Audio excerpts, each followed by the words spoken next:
Indianapolis Metro police officers took the witness stand today in their own defense. Those officers are on trial right now for allegedly using excessive force to arrest two women during the downtown protest back in May of 2020. Our Rich Nye joins us live tonight. He's outside the courtroom where that trial is expected to wrap up tomorrow. Rich? Scott and Felicia, there are still defense witnesses testifying in this courtroom behind me this evening. Officer Jonathan Horlock and Officer Nathaniel Shawwecker are facing charges of battery and official misconduct in using batons against two women they arrested for violating curfew.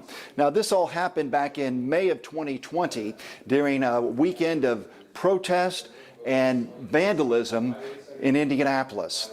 Jonathan Horlock is the officer you see here with the beard in the video going into the courtroom today. In a moment, you'll see Officer Nathaniel Shawwecker wearing glasses. They both testified today about why they used baton strikes against the two women they believe were resisting arrest at Washington and Pennsylvania about 8:40 p.m. on May 31st, 2020. The jury has watched videos of the incident multiple times during this trial. There was an 8 p.m. curfew that was in effect that night after Black Lives Matter protests all weekend and then downtown vandalism in the two previous nights. Now, the two women arrested were Ivory Westfield and Rachel Harding. Westfield was struck on the thigh and calf 3 times. She suffered major bruising that you can see in the photos and open sores from the arrest. Harding was also pushed to the ground with the baton.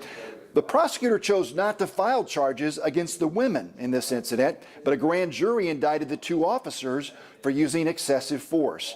The defense argues the officers were simply following orders to enforce the curfew, and their actions followed policy for people who resist arrest. Now, IMPD has stood behind these officers and their actions. In fact, we have seen 2 deputy chiefs in the courtroom this afternoon showing their support for these officers. We expect the defense to perhaps rest their case tonight, and then tomorrow on Friday, we should see closing arguments and the jury to begin deliberating this case of these 2 officers charged with excessive force.